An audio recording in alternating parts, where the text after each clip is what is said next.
Nah, kemarin ada pertanyaan dari, ini langsung masuk ke sambil lalu diskusi. Ada pertanyaan dari Arda Dinasti. Nah, dari Arda Dinasti. Pertanyaan, beliau orang Banyuwangi, walaupun bukan orang Madura. Nanti ya kita harapkan juga dari teman-teman ada yang nimbrung, ingin sharing ataupun mungkin ada yang ingin bertanya, silahkan. Nah, ini pertanyaannya begini.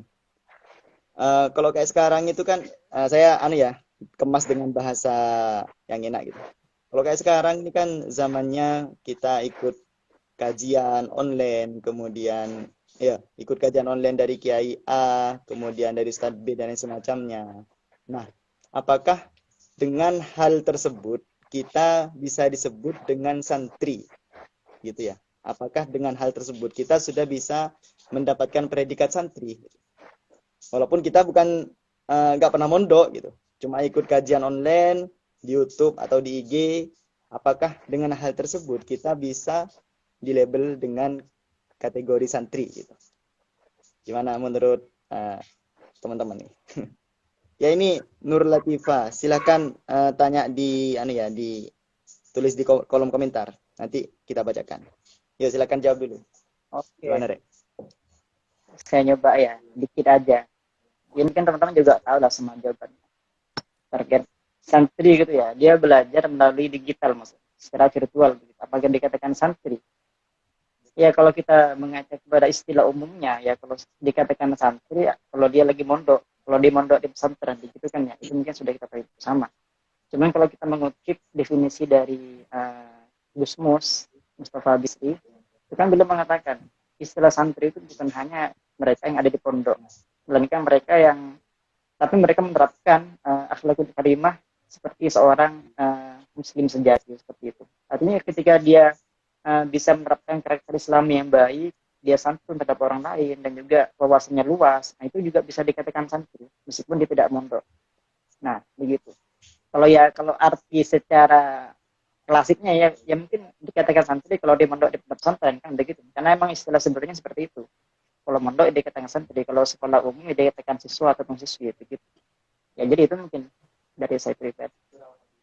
Ya tergantung meskipun Oke. santri, kalau kita bicara intensitas mereka belajar itu sebenarnya tidak ada bedanya. Memang bedanya kalau santri itu dia lebih intens kepada satu rumpun keilmuan itu ilmu agamanya. Ya, tapi tidak menutup kemungkinan juga belajar itu umumnya. Karena kan kita harus ada keseimbangan antara keduanya begitu. Kalau kita bicara siswa secara umumnya, ya mereka lebih condong kepada ilmu-ilmu yang umum begitu memang daripada ilmu agamanya. Jadi nilai plus dari kita itu mungkin lebih kepada ilmu agamanya begitu. Nah, namun tidak kalau kita bicara ke dunia nyata, anggaplah santri yang sudah menjadi alumni. Nah, itu tidak menutup kemungkinan mereka akan bisa berbaur, kita bisa tidak bisa membedakan antara mereka dengan yang siswa, antara yang alumni santri dengan yang siswa dari segi akhlak karimah. Karena kita bicara santri ya, ini mungkin teman-teman sudah tahu istilah seperti ini. Kalau santri itu sudah keluar, itu diibaratkan sama seperti ayam keluar dari kandangnya, begitu kan ya. Nah, itu terkait pernyataan tersebut itu saya katakan tidak 100% salah, tapi juga benar. Memang tidak semua santri itu ketika keluar ya menerapkan apa yang telah dipelajari di pondoknya, tapi juga ada mereka yang ketika keluar mereka tuh melampiaskan kebebasannya selama Nah, karena dia selama 3 tahun atau 6 tahun mondok tidak bebas. Ada juga seperti itu, tapi tidak pas semuanya. Jadi istilah santri itu seperti ayam dikurung, ketika dibuka kandangnya mereka akan bebas makan apa aja, itu juga benar istilahnya. Jadi lagi-lagi kita bicara bagaimana cara dia belajar, bagaimana cara dia belajar. Entah itu di pondok pesantren ataupun di sekolah umum.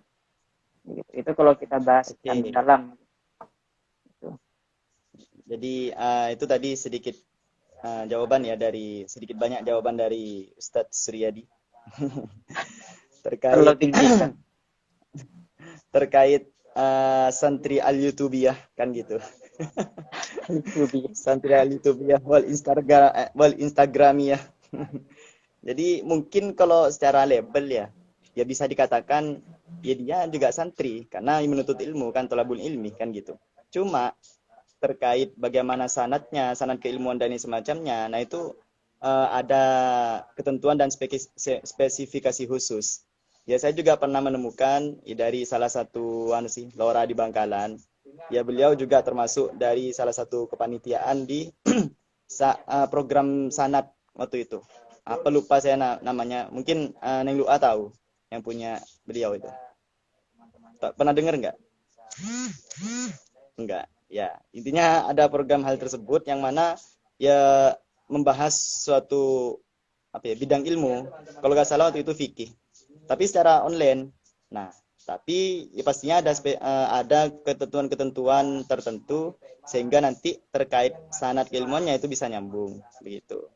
Kalau cuma ngikut kajian aja kayak kita sekarang, ya bukan berarti Pak jadi santri secara sanad loh gitu. Ya mungkin memang jadi sebagai thalabul ilmi gitu ya. Sedikit aja saya menambahkan bahwa uh, silahkan teman-teman kalau misalkan memang ada waktu senggang, santri maupun non santri silahkan ngaji boleh secara virtual dimanapun ya, mau di YouTube atau di Twitter dan lain sebagainya, di Instagram dan lain sebagainya. Cuman satu hal yang perlu teman-teman ketahui bahwa sebetulnya ilmu itu tidak sekedar kita serap mentah-mentah ya gitu loh teman-teman.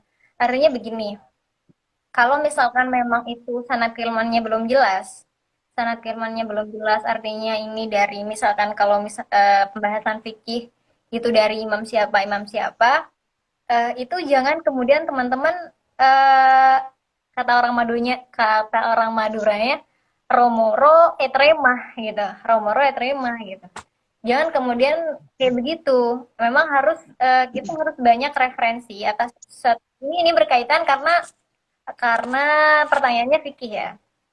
Jadi kalau misalkan memang banyak referensinya itu akhirnya, apalagi teman-teman sudah jelas, kalau memang udah jelas imamnya siapa, itu baru teman-teman bisa aplikasikan, bisa implementasikan.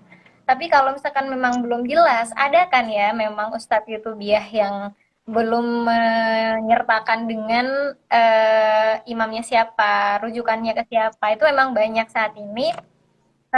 Teman-teman tuh harus punya referensi bahwa ini betul atau tidak, ini sesuai atau tidak, atau jangan-jangan ini hanya mempermudah saja dengan brand agamanya gitu.